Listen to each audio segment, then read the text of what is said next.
interested in? Nobody? Okay, so let me ask you this. You're doing a paper and you need what kind of information for your topic? Can you hear me? Yes, I can. I'll give you a topic. So, Thank- um, I think I would, because we've been learning so much about motivational interviewing. It has been extremely interesting to me. And with my practicum, I can kind of use that. So I would say motivational interviewing, like learning how to. I just had the whole thing in my head. Now I can't even But, say you're giving me great words because I don't need the thesis sentence like you were trying to get it out of your head. it. Okay. So what I would share with the students, so you want to also remember you have it's a major assignment for this course. It's a capstone project. There are different aspects of it that you have to present on and do, and you want to take a look at that and possibly use that as your guide so that you can guide Ms. Daniel in some possible suggestions for you as you look at the instructions and what the assignment is asking of you as it is your major assignment for this course. Yeah. So I'm looking at it currently, Okay, and great. Thank you. where it has students will reflect on and identify a case submitted with the use of a specific practice theory, and provide a rationale for the choice of theory. I guess maybe I shouldn't say motivational interviewing if motivational interviewing is like a technique versus a theory.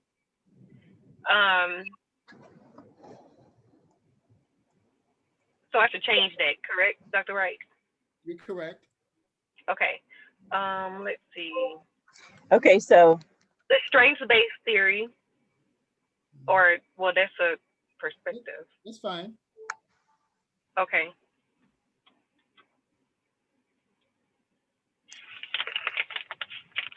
Or a person-centered theory, That's fine. because that goes well with motivational interviewing. It does. If that's of an interest to you, yes, I like that. Yeah.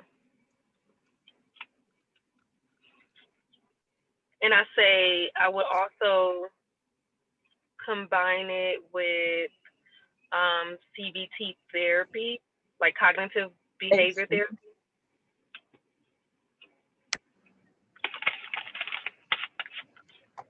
okay, so thank you. And I think the way you combined it, you should be able to find some information. And in that you are I won't say last semester students, because as you're leaving CAU School of Social Work, it's just the beginning for most of you, most of us, most of you all. So in order to find resources pertaining to your uh, research, I did a one-stop shopping, and that one-stop shopping is going into our catalog and just looking up, putting in the computer person-centered theory interviewing. I just use parts of your words because that's what you need. You don't need the complete thesis statement, and you already know this by now. And I came up with a few results. 29,000 is not a few. So of course, by this time you need to limit your results for the last 5 years. That ought to knock a lot out. I like that second one. I do like that second one too. Um, okay, so this is an article, but be careful. It's a 2000 and what article? I can't see the date. Can you see the date? I'm going to save it. I don't see the date, but it's supposed to come up the most relevant. But that doesn't make any sense because the top one is 1991, when there's no date on this one. But I'm going to save that one for you, and I think I want to save the person-centered assessment too.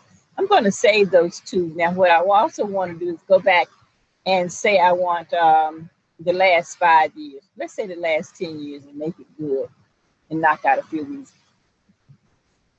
Okay, so this is the last 5 years of results, the results of articles with the one-stop shopping. This is a 2015 article, although it says something funny.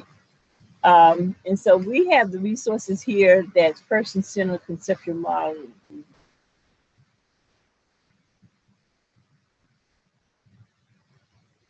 And I'm just looking at what we have, just results results of our fruits of our labor, I should say it like that. So here we are with a few resources, and I know you probably are familiar with this. Oh, I don't think we just say one. We just say one result. So I saved only one result, then I'm going to click on it, and I'm going to email it to you, okay? What's your email? It's JONITA. A. Dot McKinney, McKinney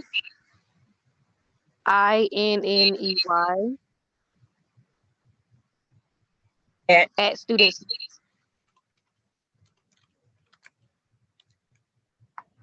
CAU.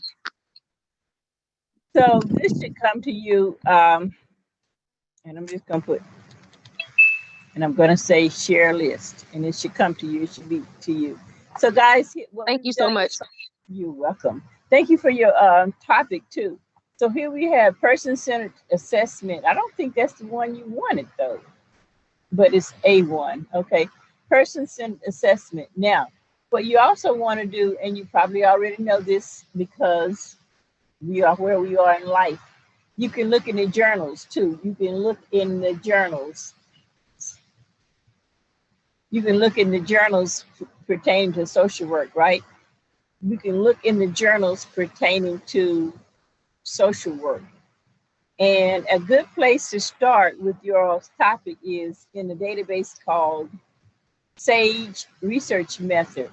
And I'm going to put person-centered interviewing theory.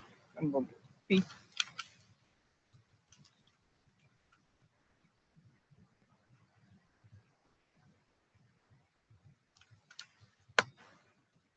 person-centered what? This is a search. Okay, so this is a place that you can get some information pertaining to your topic, and everything should be of value to you. You can also look for results you can look by disciplines. Let's see, show more. And we want to look at only what social work has to offer in this particular topic, so we can delete all the other items that are not of interest. Let me go back and try it again. I want to deselect all. Is there something that say deselect all? I don't think so. But we do want to look for only what we are asking for. We want to change our publication date to 2011, right? Because we want the most recent information. And sometimes with theories, you have to get what you can, because theories are not just 2011 based or 2021 based, are they? Now, guys, it won't let me do it. I think I've been doing this all week too. It's jumping around. But I want you to know you can just select the social work resources and come up with information pertaining to that topic, that particular topic only. And let me say this, you do need to, it's just jumping around today. You do need to use this particular database, SAGE Research Methods, because it will give you a lot of information pertaining to your topic as it's related to the social work field. And you can also add your clinical aspects here and come up with results pertaining to your topic. So you can get quite a bit of information about your theories in this SAGE research method, and you can get quite a bit of information about the different aspects of what you're trying to do.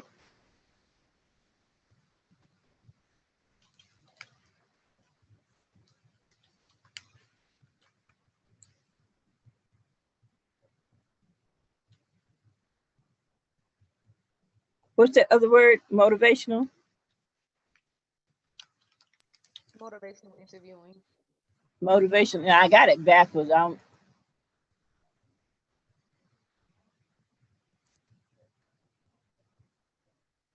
that's probably why it's not coming up. But you do have that particular. I just want only social work, and it's not letting me do this very well right now.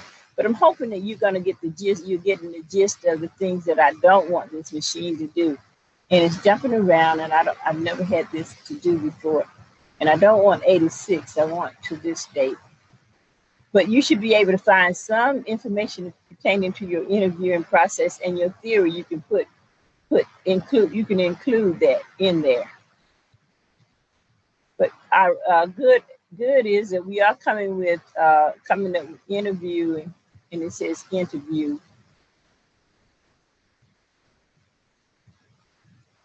And I have interviewing, but we're coming up with some references, some hits pertaining to that, but we don't have that other word in here. So we have to keep hunting for that word for sure. That's one way we can do it. But also your particular topic class is a multidisciplinary topic, social work, and you need to look in a variety of databases. So if you're having something dealing with psychology, and you've probably heard this before, if you're dealing with psychology, you need to look in the databases pertaining to psychology. Does anybody else have a topic that they want me to just hit upon for a short second? Yes, I do. You ready? Yes, I am. Solution focus and discharge planning.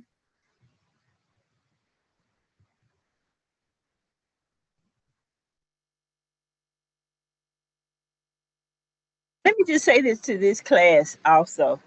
Y'all's topics are so interesting. I would be very happy for you to email your topics to me just so I can see what's going on in that particular field. When you ask me questions, it stimulates my old brain and gets me to thinking. And every topic that you all had in the last 30 years has been a very, very good topic. I don't care what the topics are. Everybody's topic is interesting to me.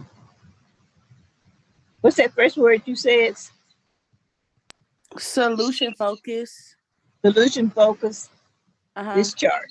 Okay, so that could be either. Now that's business also, and it's also social work, right? So, and it's also. Let's look in let's look in the sociology field, the social work field first. We're just going to put just your words in. And you've probably done this before, have you? Yes, I have. And what did you find? I found a study. If you scroll up to the top,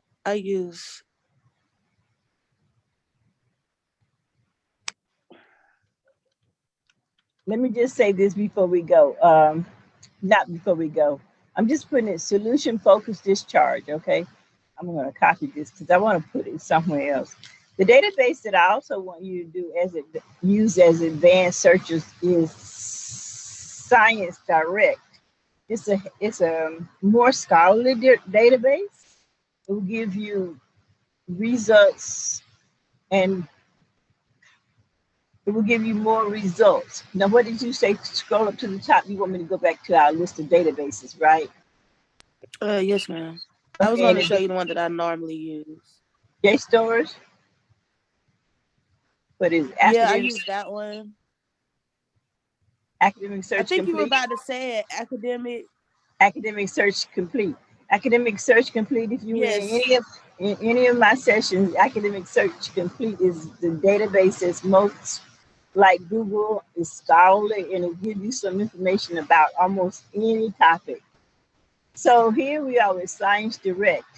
And what I want to do with Science Direct is hopefully I captured your information and I want to paste it here. And I want to say search. Science Direct will give you a lot of information about a lot of different topics. And it indexes and deals with the sciences and the social sciences. So I'm going to click on it and we're going to see if we can just get anything. Now, let me just say this chart, CHARGE. Most of the time when you fail to spell a word correct, it doesn't give you anything. And I'm good at doing that. Okay, so here we are with some information, VISCHARGED. Let me take that out. So here we are with just your 3 words, and you always have to check your words. So you have 21,000 review articles. That sounds good. But we want this to be connected with what? What do we want to connect it with? We want to connect it with what particular field? Social work. I can't see what you do. I don't know if my screen is the only one that's frozen. Nobody can see? Can people see? My screen. Guys, I can see. Yes, we can. Okay. But now the person who can't see, I need you to get in touch with me because this is an awesome database. But we're gonna just look at some of these articles and we will limit it to 2020. And that's 2,761. And I want to see if I can get this down just a little bit more. Show more. Let's see what we got more. Well, I guess that may be the best I can do. So we're going to arrow up, back up to the top and say. Ms.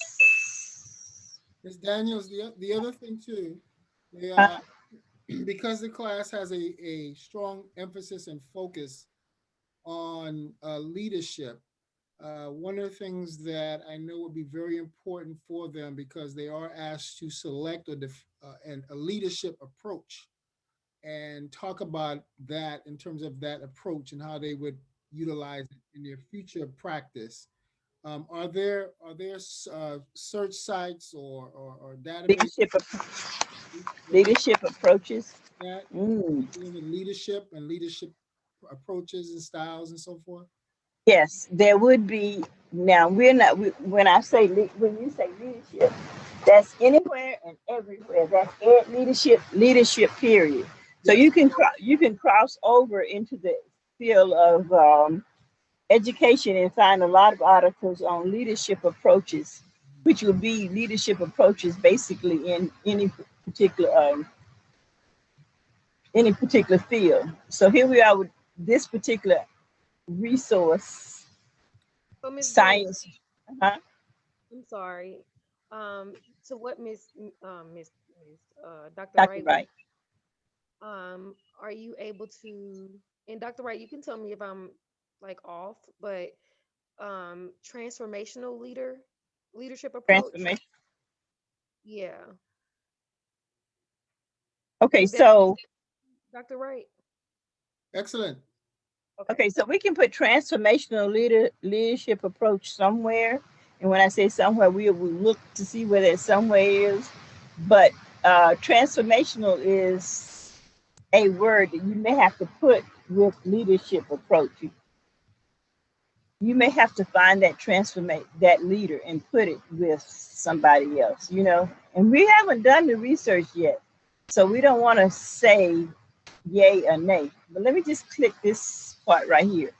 This article is not anything that you're interested in, but the thing that I'm trying to convey to you is that this article, whatever it is, in order to get it, you must click on the title of the article and say get access. And in order to get access to this particular, hopefully something that's going to be of value to you, you have to say get access and request a document, get access, request a document, and put your @students.cau here.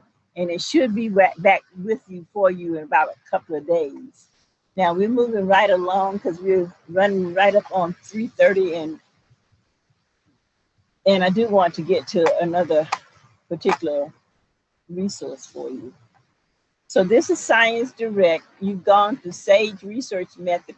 And this is a demonstration. Is by no means going to give you everything you need at this point in time, but it's to let you know that these databases are here to give you some information pertaining to your topic. So we're looking for leadership approaches, right?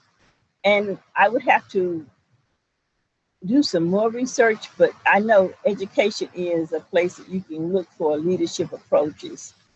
Also, in the business field, you can look for leadership approaches. Okay, so here we are with Eric Educational Resource Information Center, and we're going to type here leadership approaches, and let's put it in the advanced search so we can get more options, and we can use our Boolean operators. I'm going to put what she said. What I don't know what her name is. Transformational. Transformational. Oh, there it is. Transformational leadership. Okay, so we have transformational leadership. For some reason, Leadership. we're not seeing when you. Okay, let's go back and try this again then. No. I think when you need to share your entire screen. I guess you're seeing it, but we're not seeing. Yeah, we don't need. We're not seeing when you open up a new box because you have Okay, let's see. entire screen. Share your Okay, entire desktop. Sorry. if I can see you at all now, or did I lose you completely? Okay. Hello. I think we lost Miss Daniel. She's still on here. She's just on mute. Is she? Oh, I don't see her.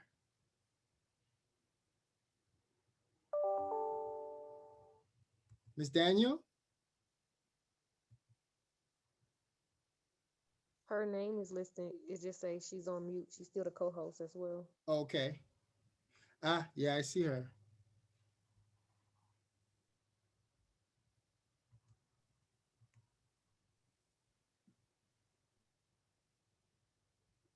Okay. Well, I think she's having some technical problems on her end.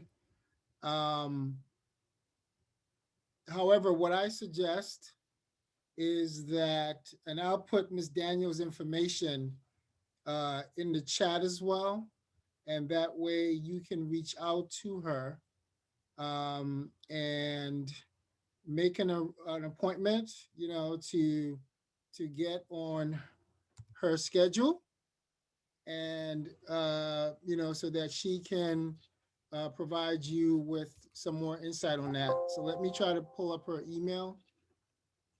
I know it's J Daniel, but let me just get her information, and then we will move on to have our guest speaker, and I can put that in the chat later on as we engage in that process. I am going to share my screen.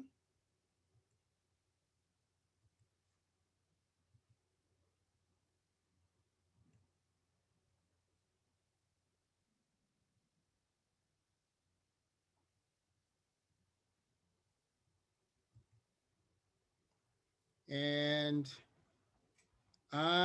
we do have our guest speaker with us, and I am pleased today to introduce to you our guest speaker, Dr. Susan Snaggs-Wilson. And as you can see, Dr. Snaggs-Wilson's subject matter for today will be Black Women in Leadership, Dominant Discourses that Construct, Maintain, and Legitimize Gender and Race. And I am excited to have her present here today. And I'd like to begin by first reading her bio. So Dr. Snaggs-Wilson launched her 26-year banking career with RBC and later worked at HSBC TD Canada Trust, and for the past 23 years with Scotiabank.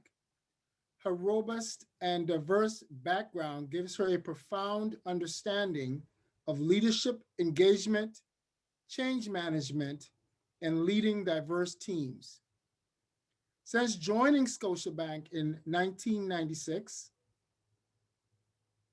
Dr. Snaggs-Wilson has held several senior roles within the retail and small business network. Most recently, was as the district vice president in West New Brunswick and is currently the general manager and country head of Scotiabank in Antigua and Barbuda in the Caribbean.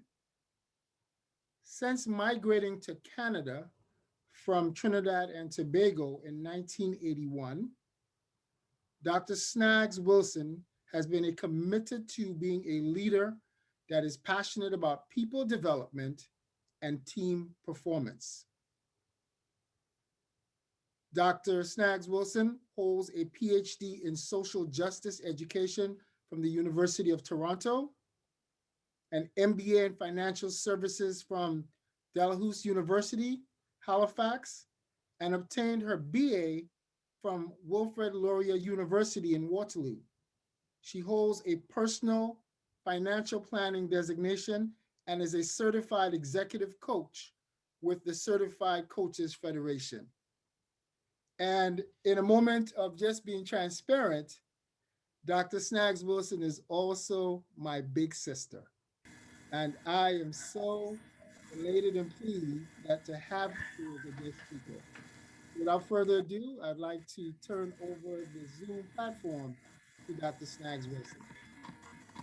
Thank you. Thank you so much, big brother. I'm allowed to say that, small brother, little brother.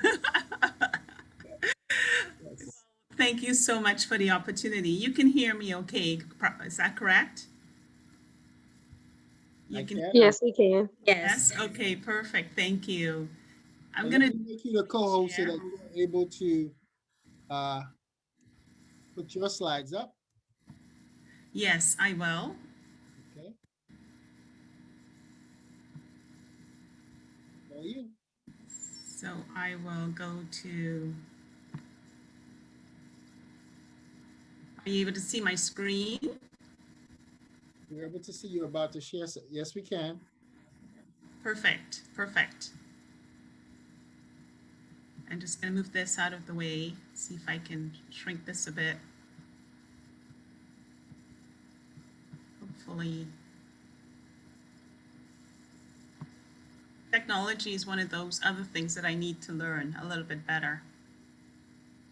You go up to slideshow, and I think it should allow you to open it all the way up.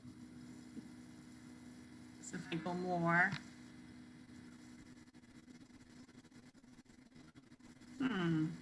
So where would the slideshow be, on which side here? Try to go up a little bit. Your cursor is over it. There we go. It's not working the way I expect it to work. Would it be a challenge if it was this way, or for everyone to see it, or? That's fine. We can see this. We can see your slides. Yeah, okay. And I think mainly what I'll be doing is speaking to the slides as opposed to necessarily focusing on the slides.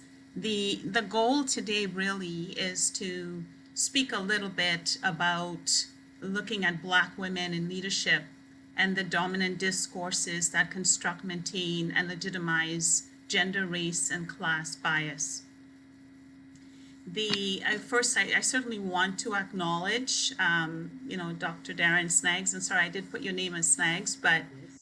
wanted to acknowledge you and all that you're doing and supporting the advancement of academia. I think it's important, especially, in times of disruption such as what we're going through, that we continue learning in whatever environment we can. We can't let learning be halted. So thanks so much for doing what you do. From an agenda perspective, a little bit about the research context. We'll talk about that. We'll talk about my positionality and a little bit about my background. We'll look at some literature review, theoretical and conceptual frameworks, and of course recommendations, and it's all around leadership. So Darren, I think I have 40 minutes, so I'm going to start the clock now for 40 minutes, and if you can support me in ensuring that I stay on track. Will do. Yeah, sounds good. So when we think of Black women and Black women in leadership and the dominant discourses, it's really around the framework that discourses create perceptions. And for history, when we look at from a historical context, these discourses really come from what I would say is an androcentric or Eurocentric approach. Now, we know that education, and as far back as you can look, they tend to really focus on I would say more from an androcentric approach, mainly because men were originally sort of the instigators, the educators, and of course, the head of society in politics, in social government. And for women, women were really relegated to what we call the domestic space. What came out of that from those long-standing androcentric ideologies is the idea that women are the gatekeepers of the household. They are the gatekeepers of peace within the household. But that's pretty much where their space ends. Outside of the household, it becomes a public space, and that's where men are supposed to be more prevalent. When I think of discourses really come in various forms. And, you think of letters, you think of textbooks, you think of conversations, speeches, and so forth. But what I have discovered in my research is that what is known about Black, women of color, racialized people, and so forth, it usually comes very strong through media, especially television, social media, and film. I'm sure many of you have seen movies, and I imagine you're at that age where you've seen movies such as Oprah Winfrey's, her show that talks about abuse of women and how she was battered as a wife. I've seen the movie Precious, where Precious was a Black young lady who was abused by her stepfather. And those portraits or those perceptions tend to be the mindset that is carried into our social context. So when I talk about discourses, it's not necessarily always the case that these things are happening, but it certainly creates that framework. The dominant discourses, my research shows, is controlled by the elites. And again, when we look at the elites, usually it's Eurocentric. You will find a lot of our textbooks and research have been, and I would say genre, has been placed from a Eurocentric perspective. There are many great writings coming out of other parts of the world. I'm in the Caribbean currently, and there are many good writings about Caribbean and from Africa and other parts of the world, what we call the South. You don't really hear a lot about those.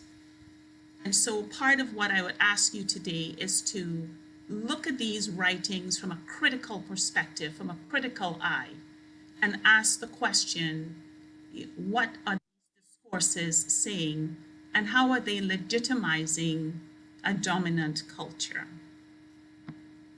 From a positionality, I know Darren shared a little bit about my background.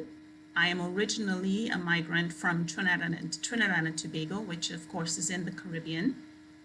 And moving into Canada, it became quite evident that there was different classes, different races that created disruption in my life.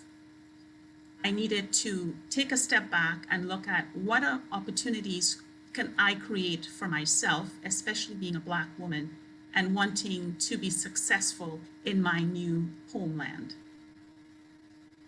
I did not have at that time any specific theories that guided my position.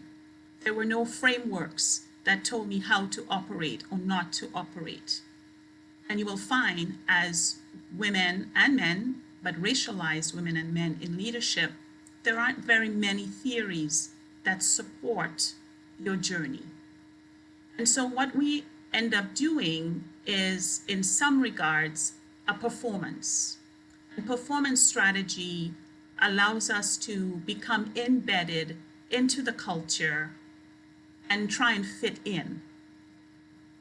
What that does is it creates a different identity. And somewhere along the line, it's challenging to understand, like, what is the identity? What is Black leadership identity? What are the theories that support Black leadership identity? And to be honest, we're still looking for those answers. Yes, there are many theories on diversity, and yes, there are many theories on leadership. But to combine leadership with women and Black women, it's very few and far between. Of course, when we look at the intersectionality of women and women in leadership, they tend to go in threes. There is the gender division of labor. There are the dominant discourses. We talked about the race and class and gender in leadership. And of course, there are institutional social structures and biases and barriers that form I would say, a hindrance or a marginalization for Black women. And I don't know, I guess part of this will be blocked off, but we'll just go talk a little bit about the literature.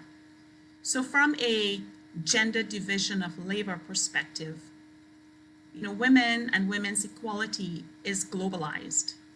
It's not something that is relegated to any specific culture.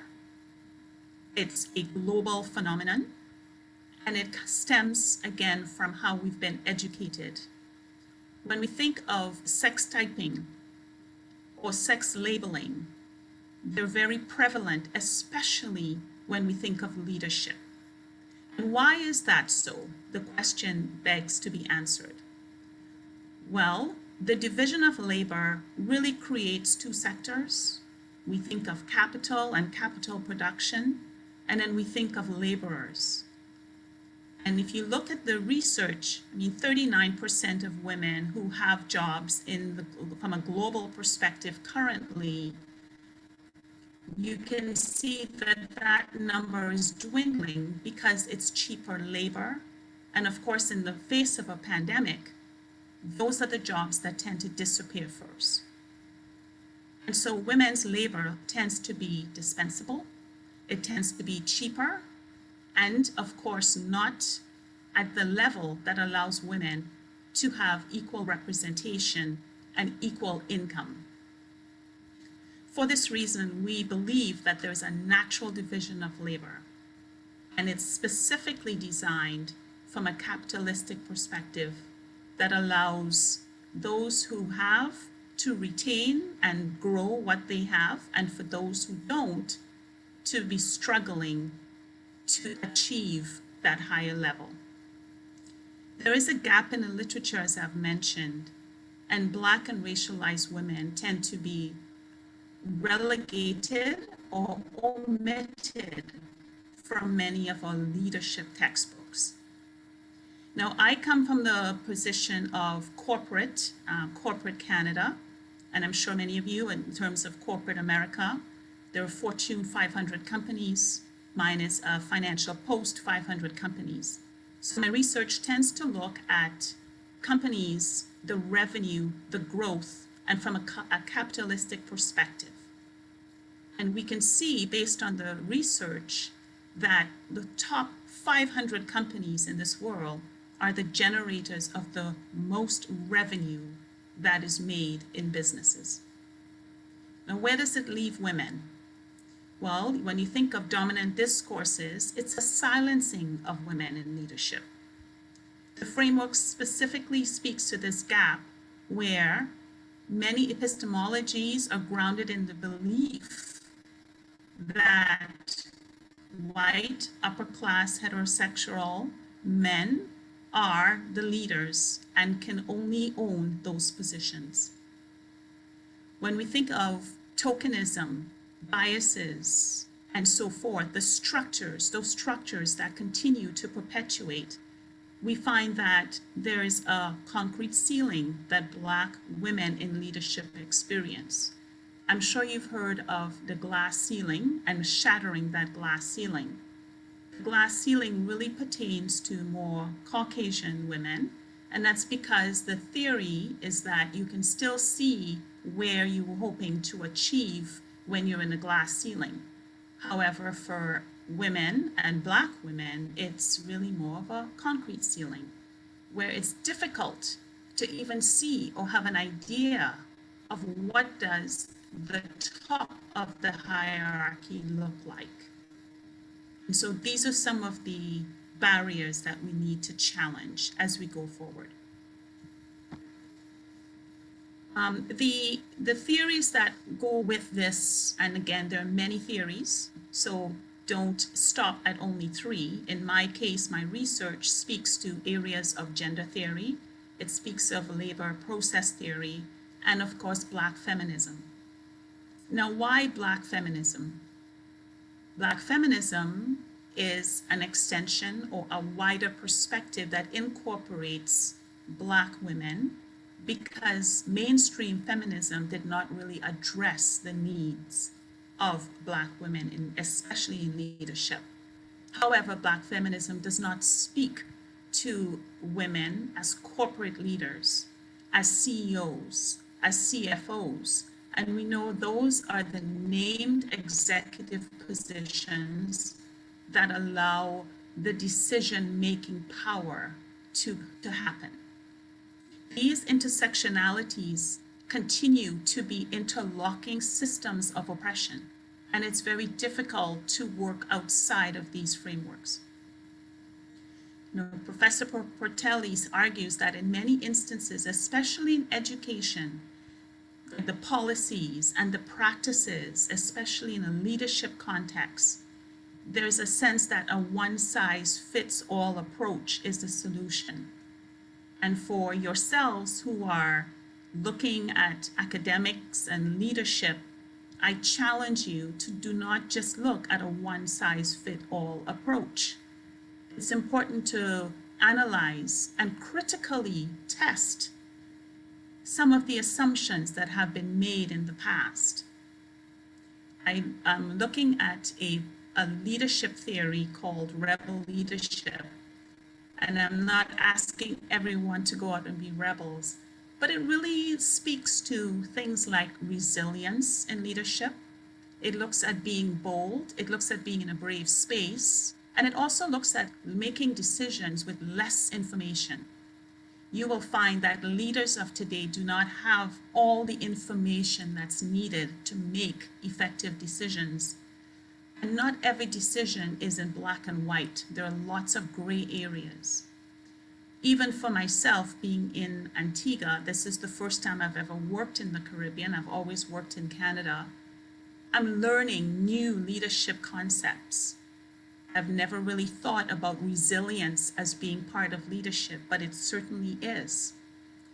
And we can talk a little bit about, some of the theories or the leadership concepts. For example, you've heard of traits theory, you've heard of great man theory, transactional, and behavioral theory. The research shows that many male leaders operate within this framework. The great man theory speaks to men as being born leaders and not being made leaders. And so for many years, it was assumed that a certain type of person and characteristic was specific to leadership. And certainly women were not part of those characteristics. And I heard you speaking earlier about transformational leadership. There's situational leadership, and we'll talk a little bit about servant leadership. There's a sense that women tend to be more transformational. And the reason for that is because women are more caring, they're compassionate, They tend to be nurturing. They're team oriented. Women can multitask and be more empathetic when it comes to dealing with crisis and dealing with various types of behaviors and attitudes. And so there's a sense, however, that being transformational is more softer, and not only softer, but in some regards a little bit weaker. Statistics are showing that when there's a need for more number driven, more sales, more revenue, and so forth, men tend to get those roles. When there's a need for more nurturing, softer approach, women tend to get those roles. Unfortunately, the number driven positions, such as the named executive officers, are the higher paying roles. And again, as I've mentioned, more decision making. So here is what the transactional and traits theory breaks down to. There isn't really much of a difference, but certainly enough that those discourses or perceived attributes of leadership tends to stand out. So men, as I've mentioned, or male executives speak more about the numbers, analytical. They speak about data, performance, and so forth. And women tend to be more, although they're goal oriented, tend to look more around the relationship. So it falls under transformational leadership. Most recently, it's been identified that Black and racialized women executives are considered more servant leaders. And the reason is they're more considered to be, well, like listeners, they're empathetic, self-awareness, but there's that piece of spirituality and mindfulness that actually plays out within the Black and racialized women as leaders. And so when you combine spirituality and mindfulness, again, it seems to be more of a soft skill, more so than a hardcore attribute. Does it portray Black and racialized women as being weak? The answer is yes. Is it wrong for women or Black racialized women to be servant leaders? The answer is no. The reason for it is because what's proven is Black and racialized women can adapt. And this is where that resilience comes in, and the agileness and the flexibility. This is where it comes in. And it certainly speaks to the opportunities that rest before us as women and Black women leaders. It allows an opportunity to discover new theories, to create new spaces, and to challenge the old androcentric ones.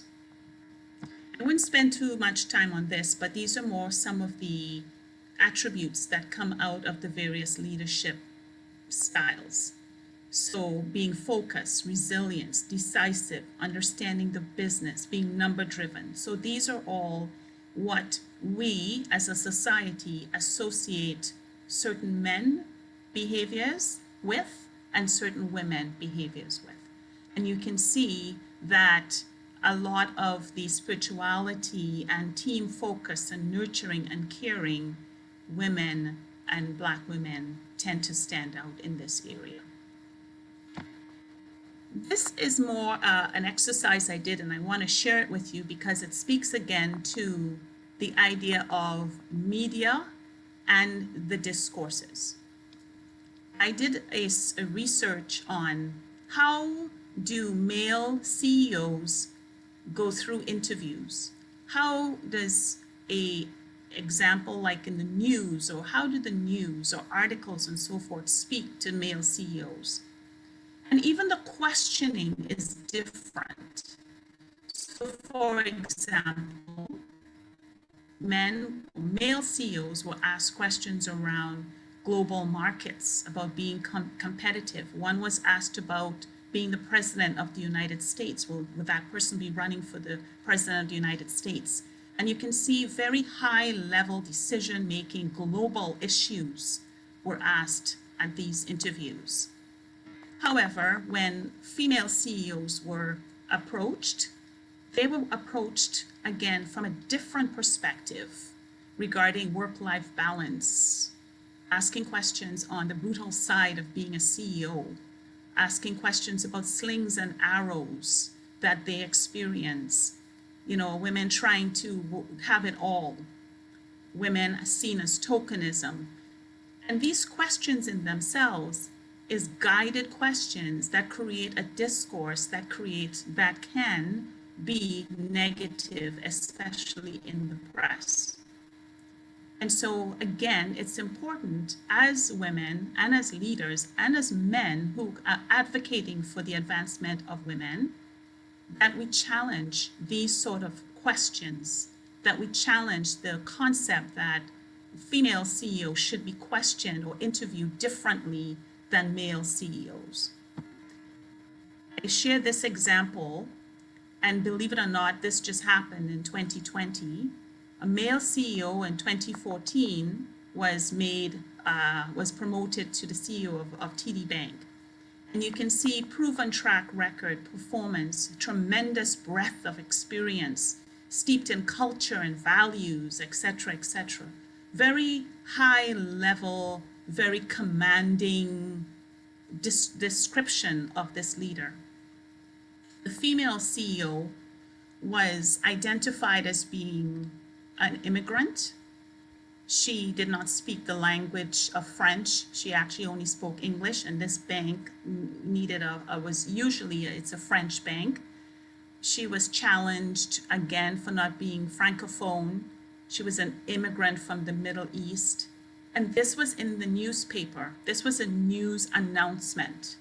And what this means is this female CEO, who is a minority, is starting off her position at ground zero or even less.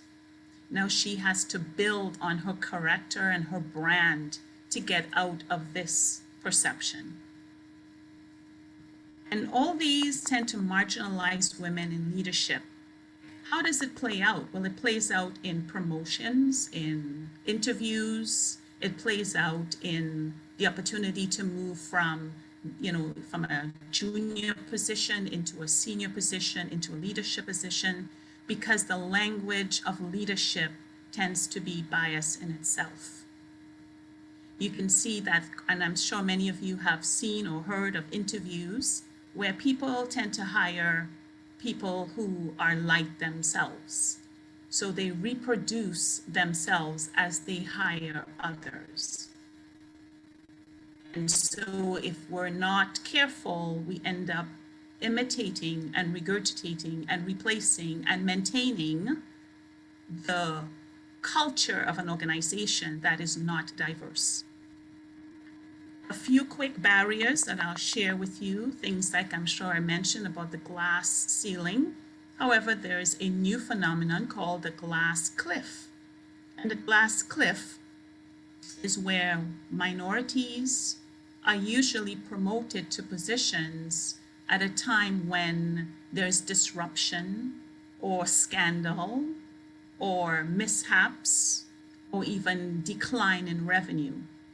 It's ironic, the CEO that I just mentioned previously that was promoted as the CEO of the bank actually is the lowest performing bank in Canada, and she just got that role. And so we really have to be cognizant of the idea that are women getting higher level positions and getting into leadership? Yes, but what are those roles really about? Are they roles that are pretty much setting up some women to fall off a glass cliff? I myself was a vice president in Canada and was given the opportunity to come to Antigua as a country head, and it was exciting only to find out 26 days later that the operation was being sold. I was not aware of that. And so after moving my family and disrupting life, here I am being, I guess, a victim of the glass cliff phenomenon. Now, these sort of concepts, they are real, and they are limiting women and the advancement of women in corporate, I would say both in Canada and the US, because my research looked at both. What are some of the social, structural, and institutional barriers women encounter? Well, of course, there's microaggressions, which we know microaggression is not overt, it's very tacit. You've got, I mentioned about hiring people who are like-minded or resemble themselves. Unconscious biases is a new, I would say a lot of organizations are focusing on unconscious bias and looking to change these biases. Many female and of course minority women and Black women find themselves being the first and only female in numbers, which although again can look good about getting a promotion or getting that leadership role, but it can be very devastating when you're in a boardroom and you're trying to make change and initiate something, ideas, and you're the only person of color or the only woman in the boardroom. There's tokenism and of course other femininity barriers, which of course includes childbearing and childrearing. Currently with the COVID pandemic, we do see that many women are dropping out of the workforce because they are tasked with the responsibility of caring for not just children, but for the elderly as well.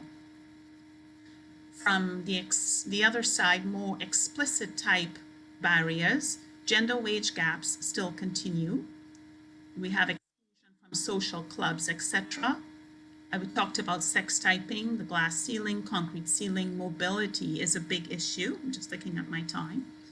And mobility, believe it or not, can be a big hindrance because it's proven that most men, Caucasian, get the jobs that are in the core of the cities.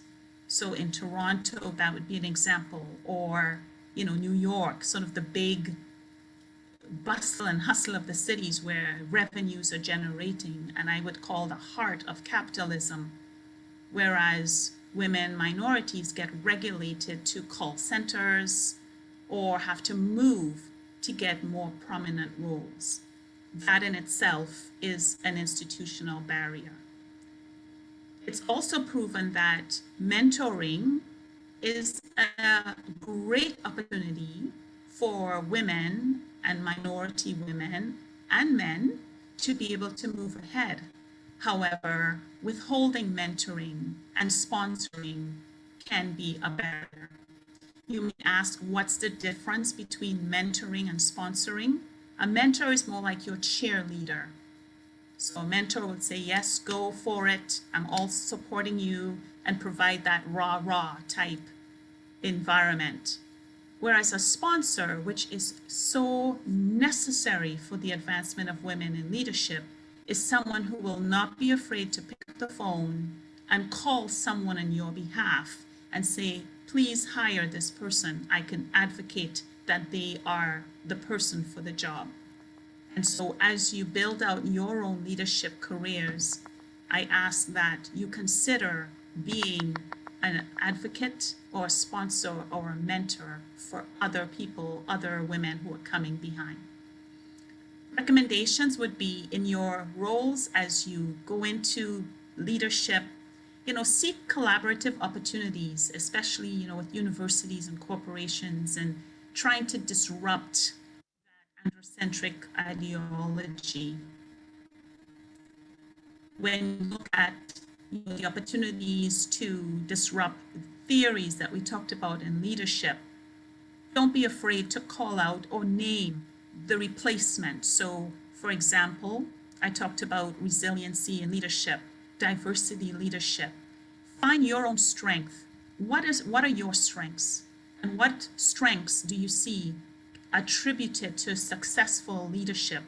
And then call it out. Be aware of what you do. Many people do things automatically. Even for myself, there are many things I do and I look back and I think, well, I just did it because it's the right thing to do, or, why would I not do it, And I would hear other people describe it and you would swear it was a total different phenomenon. Like I had a interview with a gentleman who was Caucasian, senior, and I asked him, how did he become an executive? And he leaned back in his chair, hands up, and he said, well, I have very specific skills. And I thought, great, I got pen and paper and I was ready to take notes. What are these skill sets? And he said, well, I'm an effective communicator. And I thought, okay, that's great. Like it's good, but how many of us will actually name that skill and say, yes, we are effective communicators? How many of us will actually be, and especially you're in school now and you're managing and juggling things, time management as a skill, or the ability to diversify in your thoughts and your thinking, to collaborate with each other. Exactly what we're doing right now on the webinar is collaboration. So call out these strengths and make sure that you're able to document them as your own and own them.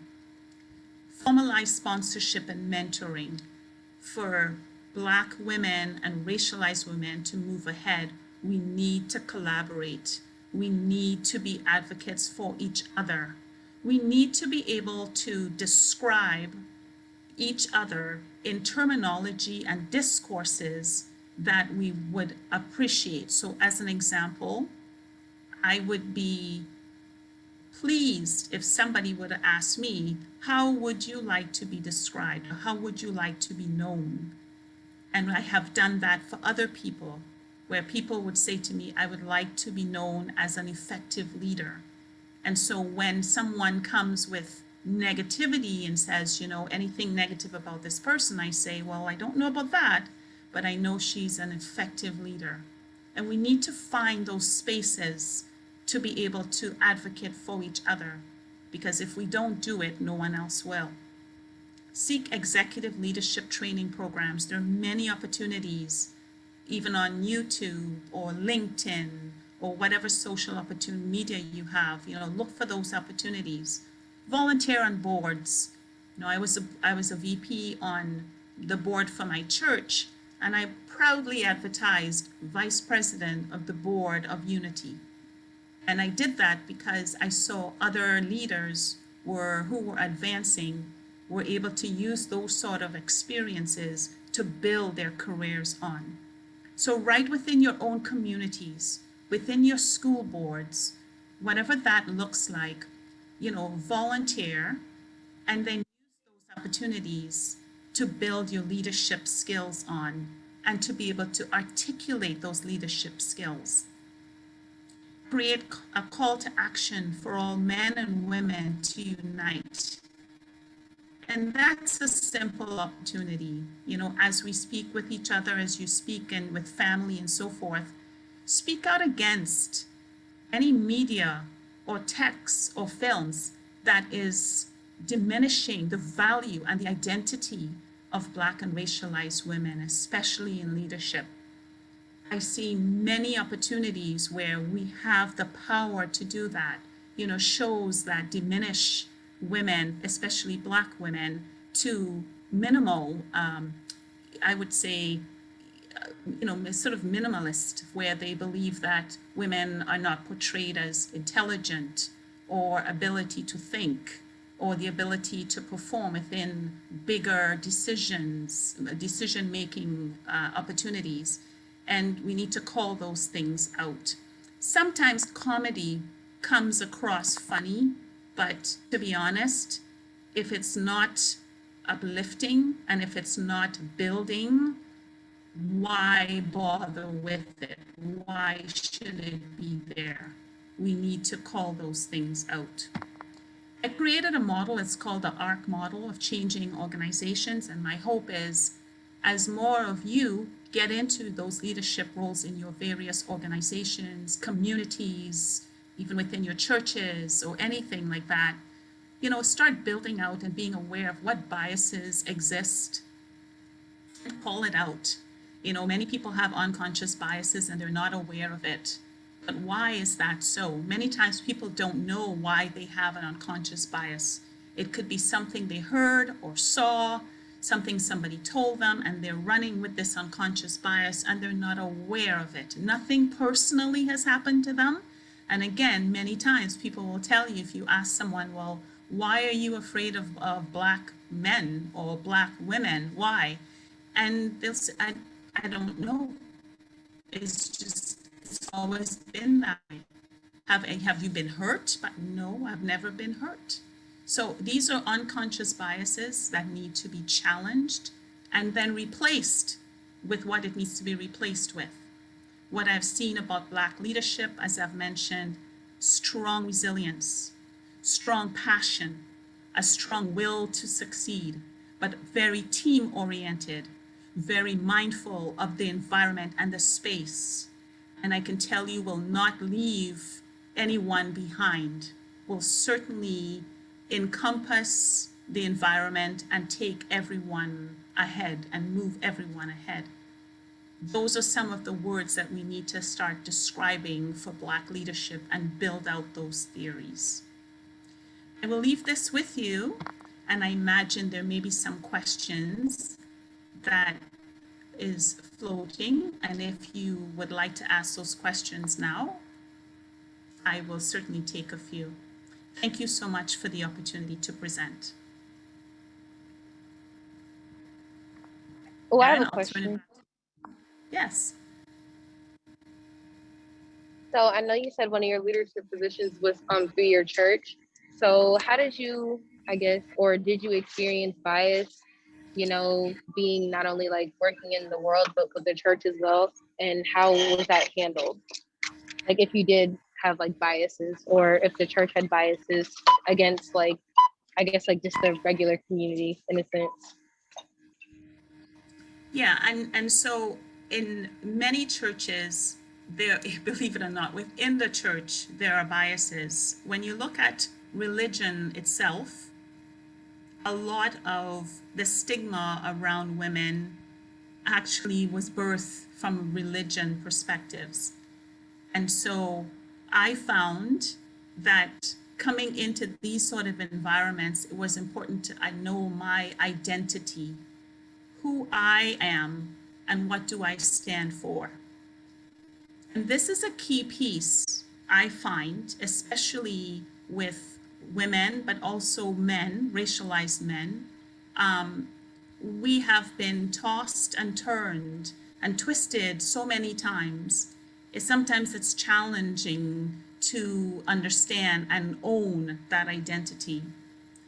And I trust that as you move forward, that you claim, as I've mentioned, what your strengths are.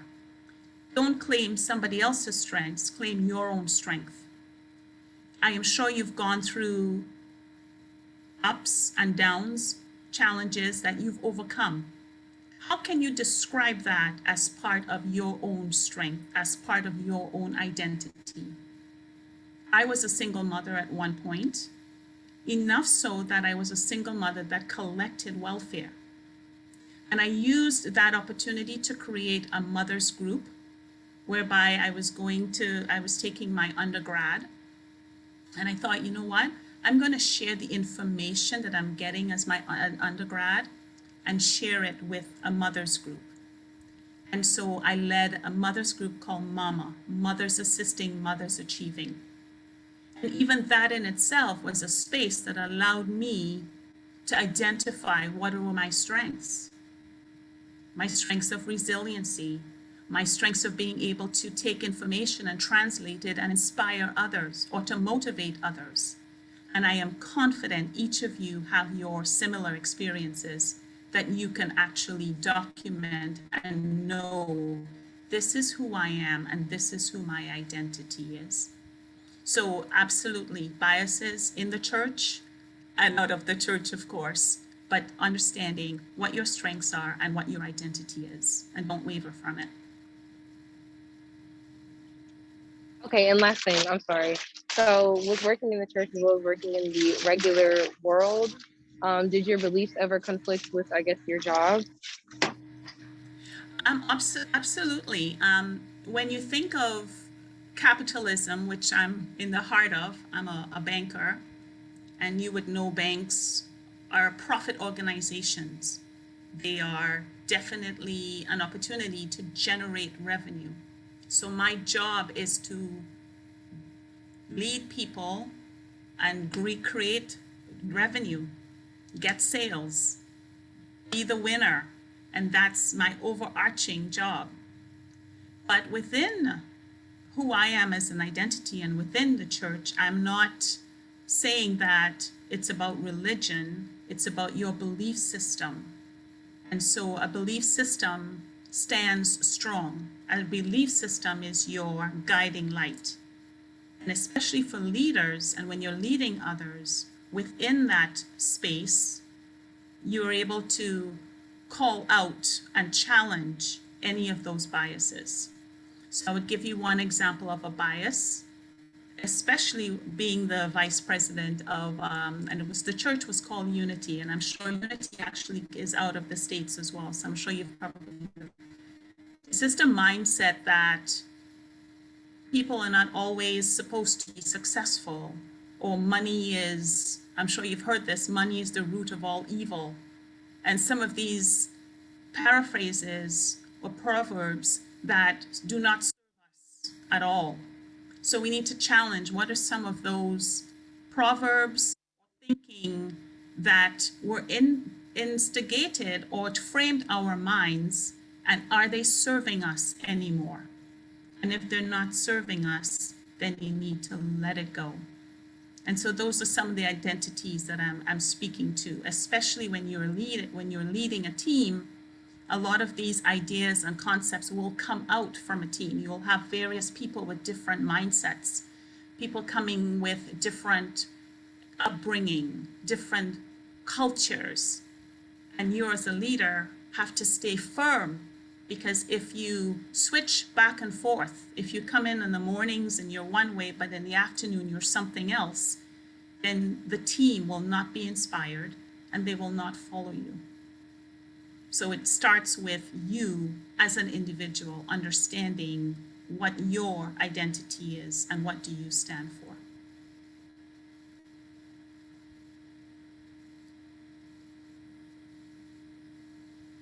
Any other questions?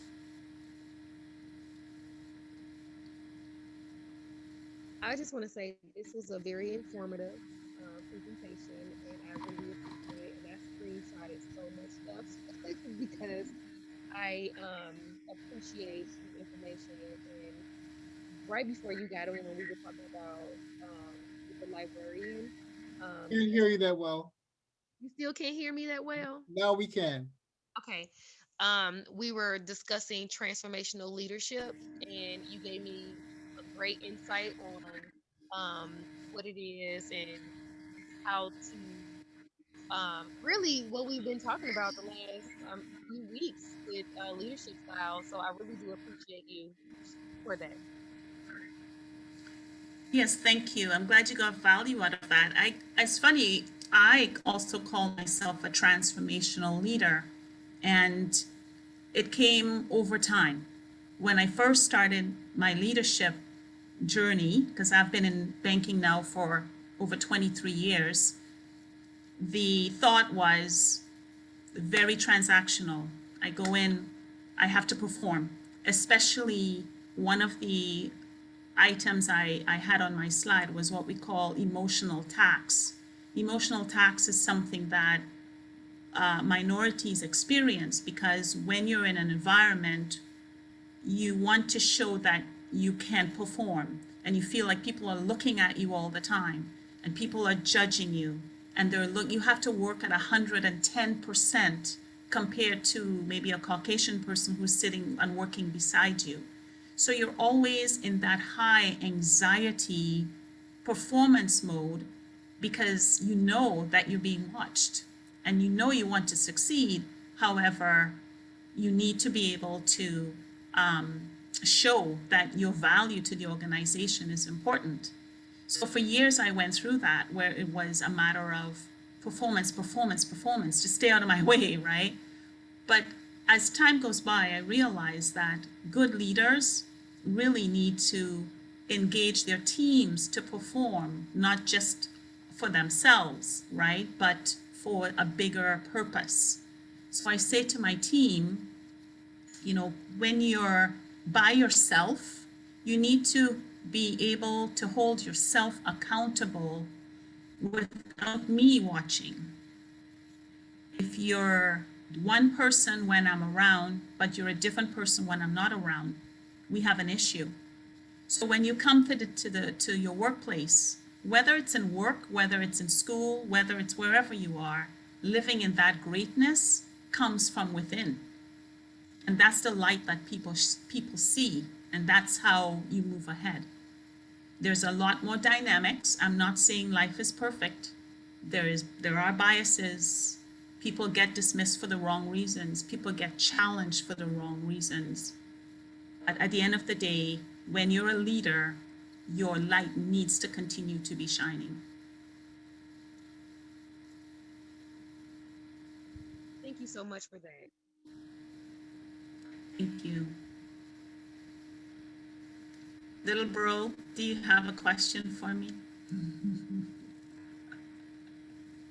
No, I am just in awe, and thank you so much. And for the rest of the students, now you see where I revere and respect women in my life, because I've always had strong leaders, strong Black women who have been around me, and my big sis has always been there for me. So thank you for sharing your insight in terms of leadership, and just sharing from your perspective as someone who is dealing with leadership at the highest level.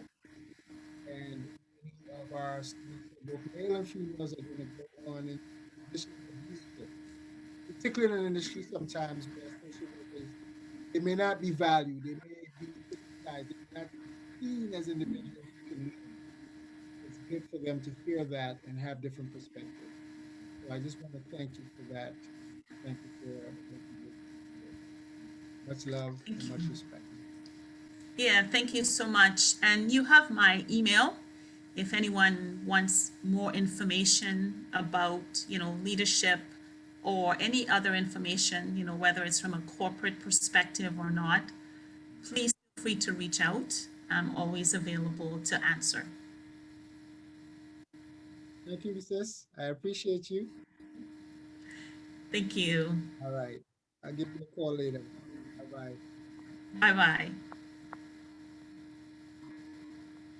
All right.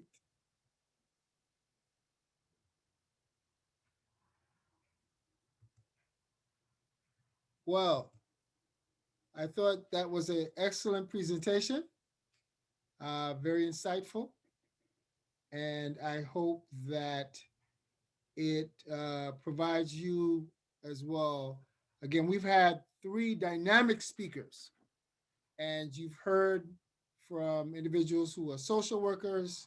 Now you've heard from someone who's working from a not in a social work background, but has worked in nonprofit and has also started a nonprofit, as you heard, and just sharing from leadership and some of the things that we've discussed. And for her to put it within a certain context, I thought it was useful, and I hope that it was useful for you as well.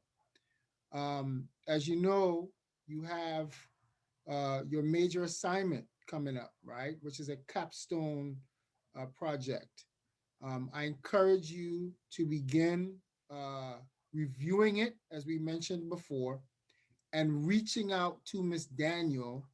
Um, should you need to uh, allocate those resources, she is very helpful, and she will dedicate the time to meet with you to make sure that you're able to uh, get whatever information you need, whether it's on the different leadership styles that we talked about.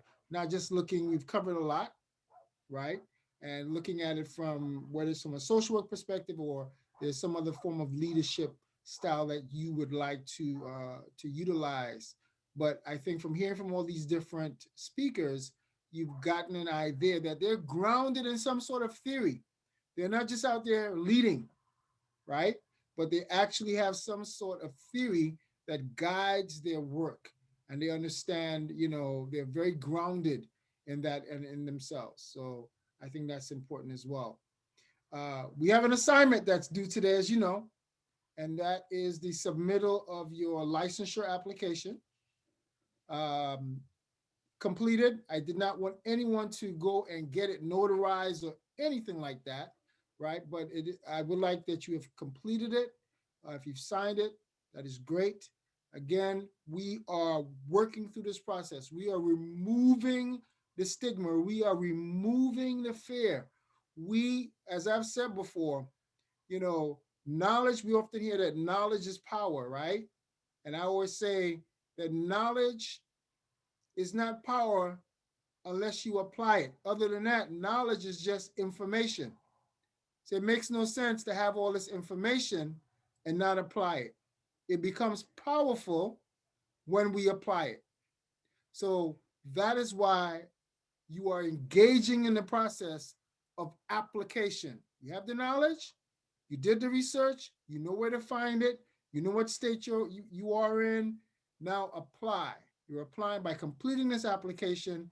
You know the process. You know it is a two-step process. So you are very aware of what you need to do in terms of completing that application, and then what the other process will be in terms of fees and everything through the ASWB when you graduate, and then you are prepared to take the exam when that time comes for you. We will engage in some more prep quiz licensure, right? Exams. Again, it is just to expose you again and utilizing your understanding and using the acronym. What is the acronym that we learned last week? Right. Tell me about it. What is it? Can you give us? Shoot. Yeah, you caught me off guard. I got the acronym. Does someone want to say what those four types of questions are? What are four Recall. questions you will see? Recall. Good. Application. Very good. Rationale. Reasoning. Or reasoning. Yeah. And what's the last one? I can't think of the last. Qualification. Yeah, qualifying. Okay, good. Okay, so this is important. This is you having a methodology to move forward, right? Again, we are demystifying this process so that when you come to that conclusion that you're moving forward to take that exam, you've been exposed and you have an understanding of the four types of questions that will appear on those 150 questions that you will sit for. You'll be prepared as much as possible by going through that process, by taking the time out to carve that time out eventually as you graduate, to even take yourself through the exam. You know what to expect when you show up for that exam, whether it's in person or virtually. So that's the other piece we'll look at again. We'll look at the test environment again. I will inquire into what the test environment is like right now for those, if it's during times of COVID. Are you doing it over your computer? Is it happening that you go down there to wherever you have made the appointment to have your test taken? I'm going to get more information in regards to that. My daughter recently sat for the bar, and she took it over her computer at home, and they had it set up as a test environment. She could not get up from her computer, so she had to sit there during the time that she was taking the test. I think they had different protocols in place while she took the test, so that was pretty interesting. So I'm going to find out a little bit more about how the SWB has been administering the test during the times of COVID, and as we continue to see these changes, what will that mean moving forward, right? And when best to schedule the test, okay? and how to follow up if you needed to postpone the test, when not to schedule it, so that therefore if you had to postpone it, you don't lose your money because you're postponing it. There's no one there to confirm that you're postponing it, and then you were required to show up, but something happened. So we're going to talk more about that as well, because all those are part of your test taking strategy. Okay. I took attendance while Dr.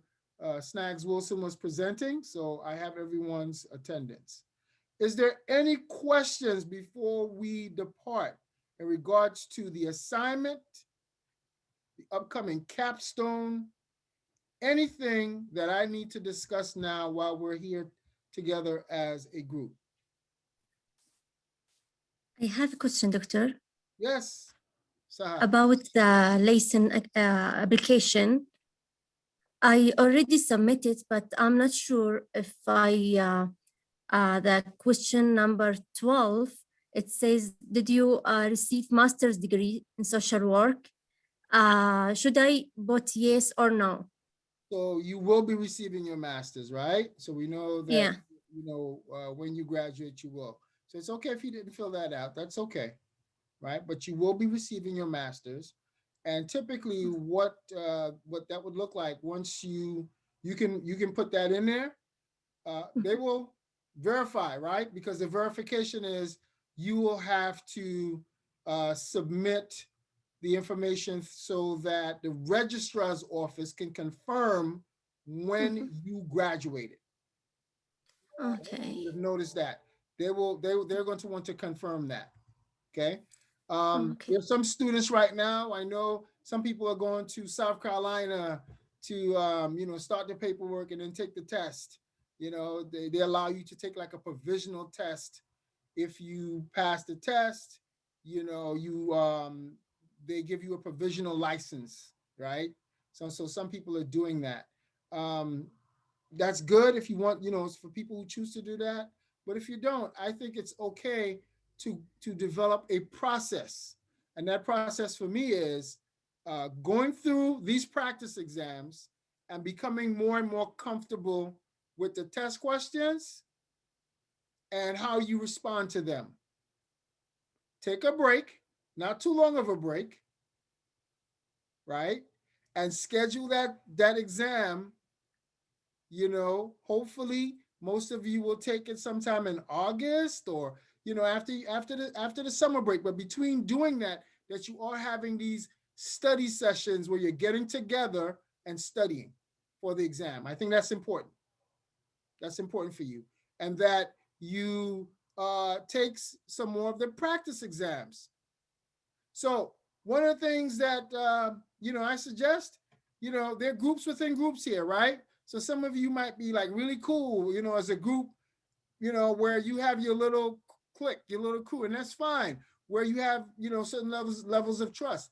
Okay, well, maybe everyone can put up and purchase the practice exams, right? The practice exams are like $25 for the hard copy. I think you can also purchase the online versions, the electronic version of the practice exam.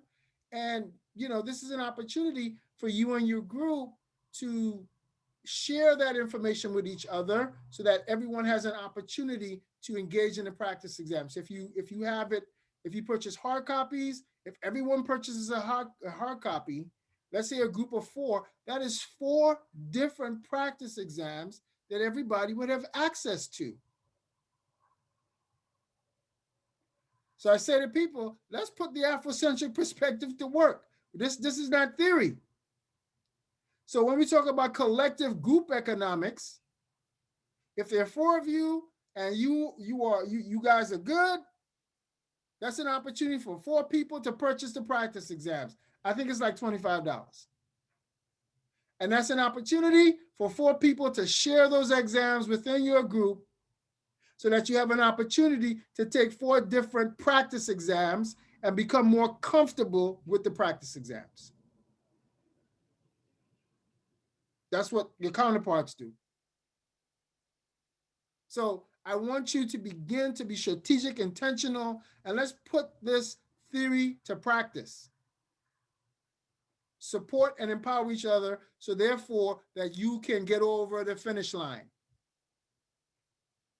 So that's just an idea. Any other questions before we leave? About the paper, the last paper, 8 and 7 recommendation from your doctor, it's okay. I get just one. Yeah, you just need, it asks you for a recommendation, right? From one I know is from your school, I think it asks, right? And then it's from a colleague, right? Someone that knows you. Yeah. Thank you so much. You're welcome. Anyone else? Okay. So if we have no other questions, I want to thank you. I hope you found today's class useful. I will post the video once it populates, as you know.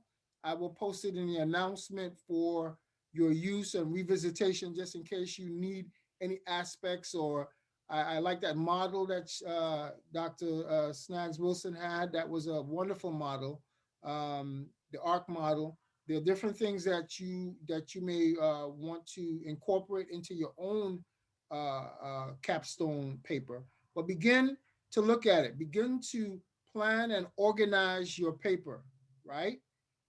Because it is a major paper. It is a major paper in this course, right? And it's going to require that you are doing that now. If you wait until the night before to submit a paper, it's probably not going to be your best paper. And I would not like you to submit something that's not, accountable of your best work, since it is a major assignment. Okay, with that being said, we will take our leave and enjoy the rest of your evening. Have a good evening. You too. Good evening. Well, Okay, bye. Bye-bye. Bye. Bye, Dr. Wright. Bye, Miss Taylor. Bye, Dr. Wright. Bye, bye, bye. Good seeing you all. Hi, Dr. Wright. Thank you. All right, you're welcome.